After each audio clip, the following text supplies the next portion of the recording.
Bonjour à tous, aujourd'hui on m'a demandé de développer l'exercice 1 pour la série 3 et donc des équations complexes. Premièrement, nous avons trois équations de degré 1. Les équations de degré 1, c'est assez simple, hein, c'est comme pour les réels, on commence avec une isolation de l'inconnu, donc Z, et on voudra la solution dans un ensemble S. Alors, commençons par la toute première. La toute première, eh bien simplement on commence par recopier notre énoncé. Et puis, on va vouloir séparer donc tout ce qui n'est pas de Z de l'autre côté. Donc, on va isoler Z ici en vert. Donc, je vais additionner 5 plus 2i au lieu de le soustraire. Et puis, on simplifie l'écriture. On aura donc 13 moins i et on divisera par 2 plus i. Maintenant, comme c'est un nombre complexe, pour pouvoir faire le calcul, on multiplie par le conjugué en haut et en bas. Et on arrive à ce résultat de 5 moins 3i. Le deuxième type, c'est un peu différent puisque ce n'est pas du premier degré, mais il va falloir poser z égale x plus iy. On aura donc le conjugué qui sera x moins iy. On recopie ainsi toute l'équation avec cette nouvelle notation. On a donc l'inconnu x et y au lieu de l'inconnu z. On va tout développer et l'idée, ce sera de comparer les parties réelles et les parties imaginaires entre elles. Donc on va avoir premièrement un développement tout simple. Hein. On n'oublie pas qu'à chaque fois qu'on a i carré, ça donne moins 1.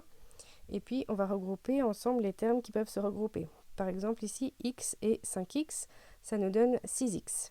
Puis ensuite on a le i carré y avec le 3i carré y qui donc change de signe et qui donne moins 4y. Ensuite tout ce qui reste a du i, donc on va pouvoir mettre en évidence i. Et il nous reste moins 2x, moins 4y. Le reste de l'autre côté est inchangé. On va égaliser les parties réelles, donc d'un côté et de l'autre. Et puis ensuite, ça nous fait une première équation. On égalisera les parties imaginaires entre elles. Ça nous fera une deuxième équation. Puisque nous avons deux inconnus, nous avons forcément besoin de deux équations pour trouver ces inconnus.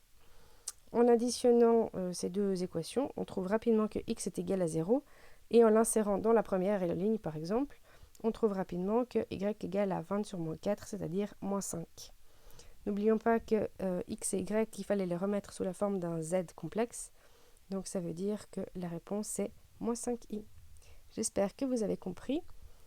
Pour la deuxième, comme on a un petit peu plus de travail, je n'ai pas encore fait de vidéo, mais il me semble que la solution sera très simple à comprendre si vous posez donc z égale x plus y avec le conjugué.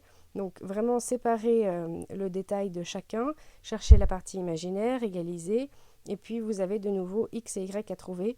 Donc c'est assez rapide de trouver la solution. J'espère que cette vidéo vous aura aidé à comprendre cet exercice. Je vous souhaite une belle journée et bon courage pour votre travail.